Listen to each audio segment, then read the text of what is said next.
Dear students, from today I am going to start your new chapter, that is Fascinating Palaces from your GK book. इस chapter में हम पढ़ेंगे कुछ एक ऐसे पैलेस के बारे में जो बहुत ही आकर्षक हैं. इस सीक्वेंस में जो पहला पैलेस है वो क्या है? It is a castle on a small island on the Normandy coast. This one. And क्या नेम है इसका? इसका नेम है न्यू श्वानस्टाइन कैसल. जो दूसरा पैलेस है, it is the greatest monumental structure in Tibet. It is situated 130 metre above the Lhasa river valley. यानी ये ग्रेटेस्ट मॉन्यूमेंटल स्ट्रक्चर है तिब्बत में बना हुआ, जो कि ल्हासा रिवर वैली के ऊपर 130 मीटर ऊपर सिचुएटेड है. इसका जो नेम है इस पैलेस का वह है द पोटाला पैलेस. डायग्राम आप देख पा रहे हैं.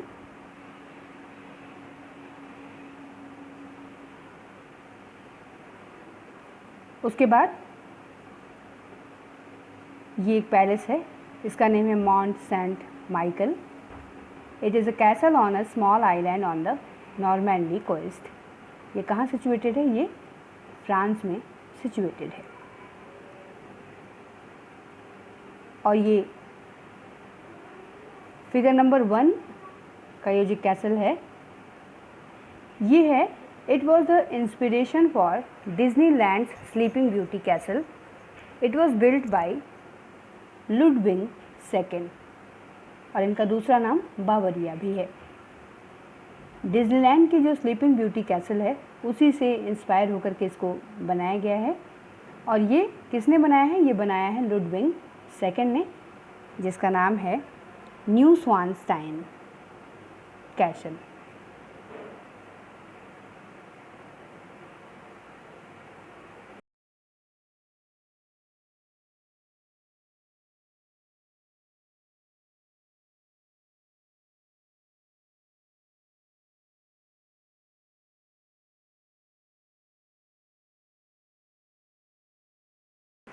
स्टूडेंट्स, इस चैप्टर में हम जानेंगे कुछ अनबिलीवेबल नेचुरल फिनोमेनन के बारे में. इसमें से पहला फिनोमेनन हम लेते हैं. This is a natural gas crater set on fire by the scientist in 1971 to prevent the spread of methane gas. यानी मीथेन गैस को रोकने के लिए फायर के ऊपर बनाई गई ये नेचुरल गैस है, जिसको साइंटिस्ट ने बनाया था 1971 में. और जो अमेजिंग फैक्ट इसके पीछे है वो ये है कि ये जब से बनी है, यानी 1971 से अब तक ये कंटिन्यूअसली जल रही है. और जो इस क्रेटर का डायमीटर है वो 69 मीटर्स है और इसकी डेप्थ 30 मीटर है. और ये क्रेटर एक पॉपुलर टूरिस्ट स्पॉट भी है. इसको बोलते हैं door to hell. The second one is, many species of phytoplanktons are known to emit light. Phytoplankton, it is a species of plant or you can say aquatic plant, जो कि light emit करते हैं, यानी इनसे light निकलती है. When they are washed ashore by the tides, और Tide से जब ये धुल जाते हैं, there chemical energy changes into light energy. इनके अंदर जो केमिकल एनर्जी स्टोर होती है वो लाइट एनर्जी में कन्वर्ट होती है, इसीलिए ये लाइट इमिट करते हैं. इनको क्या बोलते हैं? Bioluminescent waves. Next amazing fact is, it is salt lake. In some areas where very high evaporation takes place, water evaporates and salinity level increases. Thus, cyanobacteria increases. These red pigmented photosynthetic organisms give red color to the lake.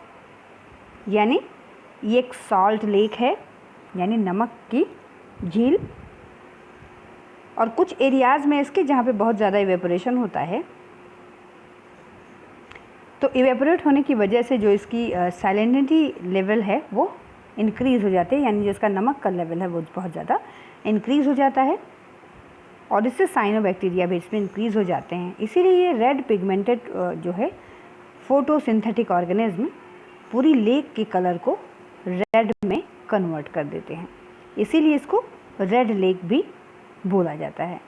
कहाँ situated है? ये situated है lake Natron, Tanzania, east Africa में।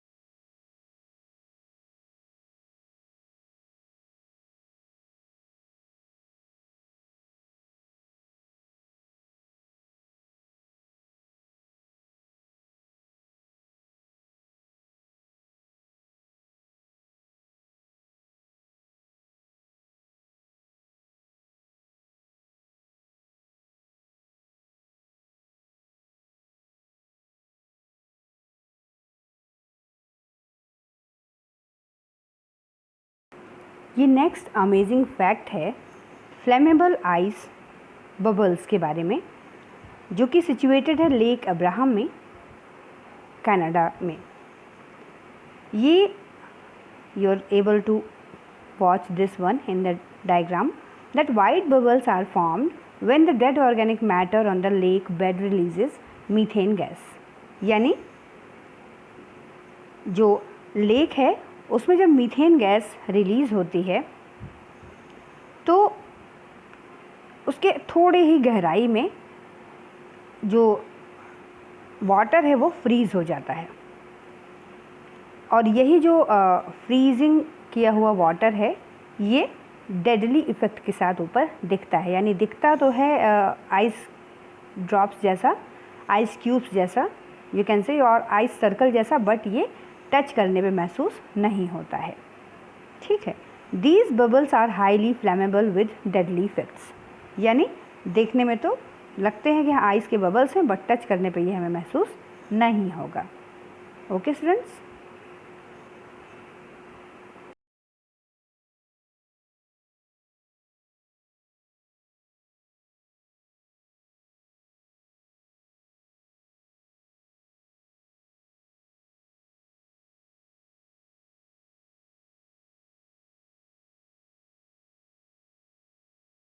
Students chapter 3 में हम पढ़ेंगे basic योगासन के बारे में। कुछ एक बेसिक योगासन्स हैं जो हमें हेल्दियर बनाते हैं और हमारी बॉडी को फिट बनाते हैं। कौन सी योगासन है? पहला योगासन है वक्रासन। इस आसन को कैसे किया जाता है इसका पोस्चर आप देख पा रहे हैं फिगर नंबर 1 में। और इसको करने के क्या बेनिफिट्स हैं? Increases the elasticity of the spine. हमारी स्पाइन की जो एक इलास्टिसिटी है उसको ये बढ़ाता है, यानी मूवमेंट को बढ़ाता है। क्योर करता है कॉन्स्टिपेशन और लीवर वीकनेस को। यानी कॉन्स्टिपेशन यानी जो कब्जियत की प्रॉब्लम हो जाती है और लीवर वीक हो जाता है, कमज़ोर हो जाता है, फूड अच्छे से डाइजेस्ट नहीं होता, उस डिज़ीज़ को एक तरह से कह सकते हैं कि ये क्योर करता है। And stimulates pancreas and prevents diabetes. और ये आसन करने से डायबिटीज़ भी प्रिवेंट होती है और पैंक्रियाज की जो मूवमेंट है उसको भी ये सर्कुलेट करता है। नाउ आसन नंबर 2 दैट इज सलभ आसन। पोस्चर में आप देख पा रहे हैं इस आसन को कैसे करना है और इस आसन को करने के क्या बेनिफिट्स हैं।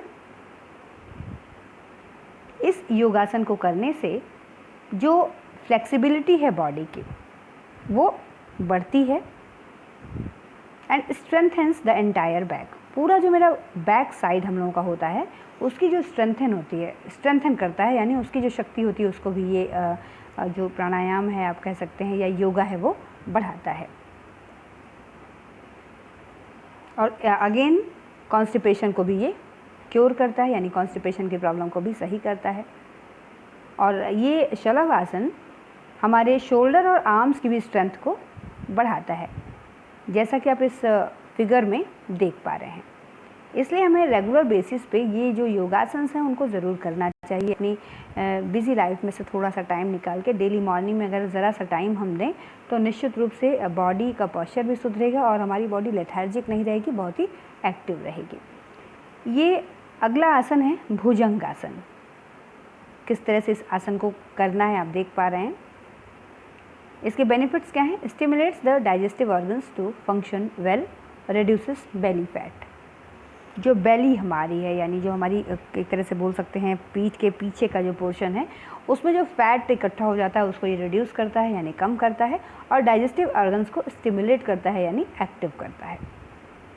ब्लड सर्कुलेशन को इम्प्रूव करता है, जिससे हमारी बॉडी, हमारा फेस बिल्कुल चमकदार सा दिखाई देता है और हम खुद को एनर्जेटिक महसूस करते हैं। Okay students, now the last आसन इज पवन मुक्त आसन। पवन मुक्त आसन किस तरह से करेंगे आप देख रहे हैं, बहुत ही ईजी है करना, इसको बिल्कुल भी डिफ़िकल्ट नहीं है। और इसके बेनिफिट्स क्या हैं? ये एसिडिटी को क्योर करता है, इनडाइजेशन और कॉन्स्टिपेशन को भी ये कंट्रोल करता है, क्योर करता है। Then strengthens back muscles and cures back pain. Once again ये बैक पेन को, यानी जो हमारी पीठ में कई बार बहुत ज़्यादा पेन हो जाता है, उसको भी ये क्योर करता है, और जो हमारी मसल्स हैं, बैक मसल्स हैं, उसको भी स्ट्रेंथ देता है यानी शक्ति देता है। और helps to reduce belly fat. जो भी फैट बेली पोर्शन पे इकट्ठा है हमारे, उसको भी ये रिड्यूस करता है।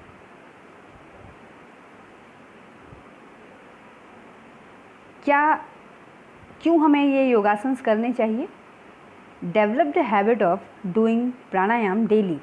हमें अपने अंदर एक हैबिट डेवलप करना चाहिए, हमको रोज़ प्राणायाम करना चाहिए, क्योंकि प्राणायाम करने से हमारी बॉडी की जो लेथार्जिसिटी है वो कम हो जाएगी, हम सुस्त नहीं महसूस करेंगे, हम अपने आप को एक्टिव महसूस करेंगे, अच्छे विचार आएंगे और कंसंट्रेशन हमारा बहुत ही अच्छा बनेगा।